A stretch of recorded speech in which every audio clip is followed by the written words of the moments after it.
Hello बच्चों, आज हम लोग देखेंगे इंटरनल रेजिस्टेंस के बारे में, सेल के इंटरनल रेजिस्टेंस के बारे में। कल तक हमने पढ़ लिया था जो पढ़ना था। आज हम लोग क्या देखेंगे, नया टॉपिक, सेल का इंटरनल रेजिस्टेंस।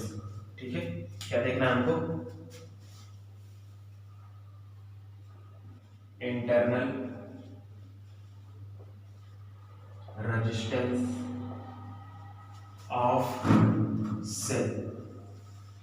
ठीक है, इंटरनल रेजिस्टेंस की बात करें, ठीक है, अगर हम फिगर इस तरीके से,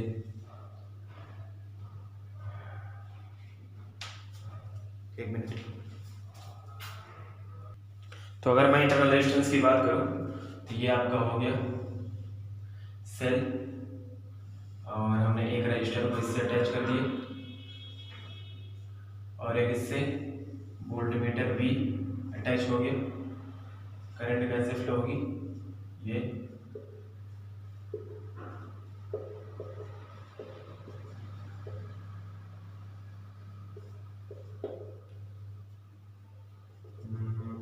यहाँ पे इसका इंटरनल रेजिस्टेंस अगर मान लें ये आर हो गया, ये आर, और ये कैपिटल ई क्या हो गया, सेल का ईएमएफ। हाँ, सेल का ईएमएफ हो गया। ये टोटल ई जो हो गया वो आपका क्या हो गया, पूरे सर्किट में करंट को फ्लो करवाने में जितनी एनर्जी सप्लाई करनी होती है उसको हम क्या बोलते हैं, ईएमएफ बोलते हैं। तो अगर मैं टोटल की बात करूं, अगर मैं किसकी बात करूं, टोटल की बात करूं, तो ई जो होगा आपका क्या होगा, ई आपका क्या होगा, अगर टोटल ईएमएफ की बात करूं, या पहले तो मैं आपको ये बता दूं कि टोटल, ठीक है, टोटल इसमें क्या होगा आपका, W बराबर E इंटू क्यू। ठीक है, total work done by total work done. Total work done का मतलब हो गया कि करंट को फ्लो करवाने में टोटल वर्क करना पड़ेगा, वो आपका क्या होगा, ये वाला। मतलब क्या हो जाएगा, W equal to total work done की बात कर रहा हूँ, WT लिख सकते हो। E इंटू क्या होगा, V बराबर W अपॉन क्यू। तो ऐसे होता है ना, देखिएगा कहां से लिख रहा हूं मैं, V बराबर W अपॉन क्यू। तो यहाँ पे V ना होकर के क्या है, E है, E है, क्योंकि मैं टोटल की बात कर रहा हूं तो V की जगह क्या हो जाएगा, E। ये ईएमएफ है, इलेक्ट्रोमोटिव फोर्स है, वोल्टेज नहीं है, पोटेंशियल डिफरेंस नहीं है। ठीक है, ध्यान दीजिएगा, और सॉरी इलेक्ट्रिक फील्ड नहीं है। तो हो जाएगा Q इधर जाएगा तो W इक्वल टू क्या हो जाएगा, E इंटू क्यू, और Q इक्वल टू क्या होता है, IT, तो हो जाएगा EIT। ये हो गया WT total, equation number first, ये हो गया W टोटल। अब क्या होगा, ये वर्क जो होगा, टोटल वर्क, ये दो पार्ट में डिवाइड होगा। ठीक है, ये जो टोटल वर्क होगा WT, वो दो पार्ट में डिवाइड होगा। एक किस कार्य में, एक काम होगा तुम्हारा यहाँ से इस पोटेंशियल यहाँ से यहाँ तक जाने में, ठीक है, जितना वर्क डन करना पड़ेगा, और एक पोटेंशियल कहाँ पे ड्रॉप होगा, यहाँ पे स्मॉल r रेजिस्टेंस जहाँ पे है वहां पे। तो अगर मैं W इंटरनल की बात करूं, ठीक, अगर मैं W इंटरनल की बात करूं, जो इंटरनल होगा वो क्या होगा आपका, यहाँ पे potential drop V into Q हो गया। ठीक, V बराबर क्या होगा, V बराबर आई आर। ठीक है, ओम के नियम से अगर यहाँ पे पोटेंशियल ड्रॉप अगर V माने, ठीक, तो यहाँ पे क्या होगा आपका V equal to I R, या इसको भी V इन कर दो, क्या होगा I इंटू आर, और Q बराबर भी क्या होता है, Q इंटू आई इंटू टी, तो हो जाएगा I स्क्वायर आर टी। ये हो गया इक्वेशन नंबर सेकंड। ये आपका क्या हो जाएगा, W इंटरनल। कैसे आया, W इंटरनल क्या होगा, सेल के अंदर जो रेजिस्टेंस है, इंटरनल रेजिस्टेंस, ठीक, उसके नाते जो पोटेंशियल ड्रॉप होगा या उसमें जो वर्क करना पड़ेगा चलने में, ठीक है, वो आपका क्या हो गया, V इन इंटू क्यू पोटेंशियल, ठीक, इंटरनल इंटू क्यू हो गया। V इन कितना होगा, I इंटू आर, किससे, ओम के नियम से V बराबर आई आर। तो यहाँ पे R की जगह क्या होगा, स्मॉल r, क्योंकि इंटरनल रेजिस्टेंस की बात हो रही है। तो I are into I T, तो क्या हो जाएगा, I स्क्वायर आर टी। ये हो गया इक्वेशन नंबर सेकेंड। उसी तरीके से W एक्सटर्नल क्या होगा, एक्सटर्नल का मतलब इस वाले से इस वाले तक आने में, मतलब इस टर्मिनल से इस टर्मिनल तक आने में कितना वर्क डन करना पड़ा, तो ये एक्सटर्नल हो जाएगा। तो ये क्या हो जाएगा आपका, ये भी क्या हो जाएगा, W एक्सटर्नल VIT। ये क्या हो जाएगा, V हो गया आपका पोटेंशियल बाहर वाला, ये V टोटल, ठीक, और Q हो गया। तो अगर V Q कितना हो जाएगा आपका, आई इंटू टी।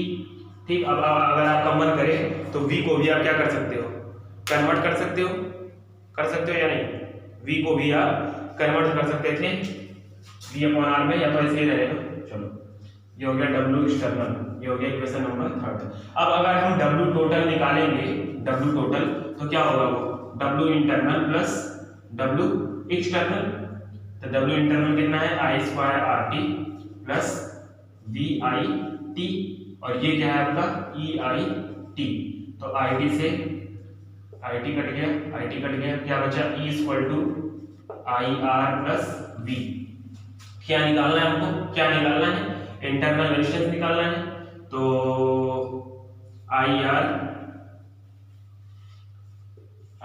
इक्वल टू क्या हो जाएगा, E minus V. I R equal to E minus V हो गया, तो आर इक्वल टू क्या हो जाएगा, E minus V upon I. ये हो गया एक इक्वेशन आपका, ये हो जाएगा। या आप इसको चेंज भी कर सकते हो, कैसे, आई की जगह क्या लिख सकते हो, v बराबर क्या होता है आई आर, तो आई बराबर क्या हो सकता है v इंटू आर। इससे भी आप क्या कर सकते हो, इसको कन्वर्ट कर सकते हो, चेंज कर सकते हो, किसमें चेंज कर सकते हो, v बराबर आई आर, सॉरी v बराबर आई आर होता है, तो आई बराबर क्या हो सकता है, यहाँ पे अगर चेंज करोगे ऊपर देख लो, आर इक्वल टू क्या हो जाएगा, E minus V upon I की जगह पे v अपॉन आर। ठीक है, v अपॉन आर का मल्टीप्लाई अगर करते हैं ऊपर तो क्या हो जाएगा, R E minus V R upon V. ये हो गया, समझ में आ रहा है, ये क्या हो जाएगा, आर ई अपॉन, ये हो गया। अब इसको मैं मिटा देता हूँ, यहाँ क्या हो जाएगा, आर अगर कॉमन रहने दें तो क्या हो जाएगा, E minus V upon we, इसको अलग अलग कर दें तो ई अपॉन वी माइनस 1। ये भी होगा आपका एक फार्मूला। ये क्या हो गया आपका इंटरनल रेजिस्टेंस, क्या हो जाएगा इंटरनल रेजिस्टेंस, ये आपका हो गया। ठीक है, अब इससे आप बहुत सारी चीजें निकाल सकते हो। ठीक, देखो पहले क्या किया हमने, W टोटल निकाला, फिर इंटरनल निकाला, फिर एक्सटर्नल निकाला, फिर W टोटल इक्वल टू क्या हो जाएगा, इंटरनल प्लस एक्सटर्नल। ठीक है, इससे आप बहुत सारी चीजें निकाल सकते हो, जैसे आपका R आ गया E अपॉन V माइनस 1, ये हो गया। ठीक है, या नॉर्मल इक्वेशन है, इसका लिखने क्या आया था हमारा, इसका नॉर्मल इक्वेशन जो आया था इसके ऊपर क्या आया था, E minus V upon I, ये हो गया। ठीक, अगर I की वैल्यू पूछता है आपसे तो क्या करोगे, I इक्वल टू क्या हो जाएगा, E minus V upon R. ठीक है, ये भी हो जाएगा। और अगर आप इसको चाहते हो चेंज करना तो V equal to I R लिख दो, अभी चेंज हो जाएगा। ठीक है, अभी आप क्या लिख सकते हो, V की जगह पे आई आर, तो चेंज भी हो सकता है। ठीक है, तो I की वैल्यू जो आपकी आती है टोटल, सीधे मैं बता दूं। ठीक, एक मिनट। ठीक है, क्या होता है आपका I बराबर, अगर हम निकालो I बराबर फार्मूला क्या होता है, V बटे R। ठीक, अभी थोड़ी देर पहले आपका क्या आया था इक्वेशन में, आप देखिएगा V इक्वल टू आया था, V equal to E minus I R आया हुआ था, ये V equal to E minus I R. ऊपर देखिएगा जब ये वाला हम लोग सॉल्व कर रहे थे यहीं से, तो क्या हो जाएगा, I इक्वल टू V की जगह पे अगर वैल्यू पुट कर दें तो E minus I R upon R, R का मल्टीप्लाई इधर कर दें तो I R equal to E minus I R. ठीक, आई आर उधर भेज दो तो ये हो जाएगा इक्वल्स टू स्मॉल ई। अगर I कॉमन ले लें इसमें से तो क्या हो जाएगा, R plus small r equals to E, तो I इक्वल टू क्या हो जाएगा, E upon R plus small r। ठीक, इसका मतलब क्या होगा, इसका मतलब ये होगा कि जो टोटल करंट होगा आपका पूरे सर्किट में, टोटल करंट जो होगा आपका पूरे सर्किट में वो क्या होगा, टोटल ईएमएफ।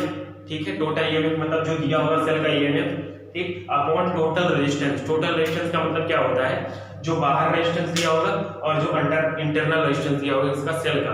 कभी कभी क्या करता है, ये क्वेश्चन आ जाता है एग्जाम में। ठीक है, कभी कभी क्वेश्चन आ जाता है एग्जाम में, आपको क्या किया होगा, एक मिनट देखिए, ये बहुत बार आ चुका है क्वेश्चन और बच्चे कंफ्यूज होकर गलत करके इसलिए आते हैं क्योंकि इंटरनल रेजिस्टेंस को इंक्लूड ही नहीं करते हैं। जैसे मान लीजिए यही आपसे दे दिया, यहाँ पे दे दिया 5 ओम, यहाँ पे दे दिया 1 ओम, ठीक है, और ई की वैल्यू अगर दे दी मान लो 30 वोल्ट, ठीक है, इतनी चीज दे दी। अब आपसे पूछेगा कि सर्किट में टोटल करंट बताओ, तो टोटल करंट का फार्मूला आप सीधे क्या लगा दोगे, आप देखोगे एक रेजिस्टेंस है तो लिख दोगे I बराबर V बटे R, ठीक है, तो क्या लिख दोगे आप, V की वैल्यू 30 है EMF सॉरी 30 वोल्ट और R की वैल्यू 5 कट कर दोगे 6 एम्पियर, जो क्या है आपका गलत है। आपको सॉल्व कैसे करना है, जब भी सेल का इंटरनल रेजिस्टेंस देगा तो हमको क्या करना पड़ेगा, इसमें इंक्लूड करना पड़ेगा। तो I इक्वल क्या हो जाएगा E upon R plus R, तो E की वैल्यू कितनी दी है 30 अपॉन R कितना दिया है कैपिटल 5 और ये 1, तो 30 अपॉन 6 कट जाएगा, कितना आ जाएगा 5 एम्पियर, ठीक है, वहां 6 आया था यहाँ 5, ठीक है, तो ध्यान दीजिएगा, इसको गलती ये हो सकती है आपसे क्वेश्चन में लगा देते हैं, ठीक है। अब आपको क्या देखना है, इसी में इंटरनल रेजिस्टेंस हो गया। अब आपसे कभी कभी क्या देता है, एक साथ दे देता है कॉम्बिनेशन में, कैसे, सीरीज में या पैरेलल में। तो सीरीज में पहले हम देखते हैं, कुछ नहीं करना है, बस नॉर्मल सी चीजें हैं, समझनी है हमको थोड़ी सी है कि ऐसे ऐसे करके ऐसे ऐसे सीरीज में दे दिया आपको,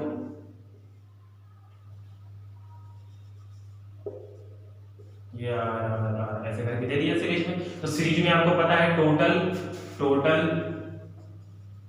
रेजिस्टेंस कितना होगा, सब सीरीज में अगर हो, सब अगर सीरीज में है तो टोटल रेजिस्टेंस कितना होगा,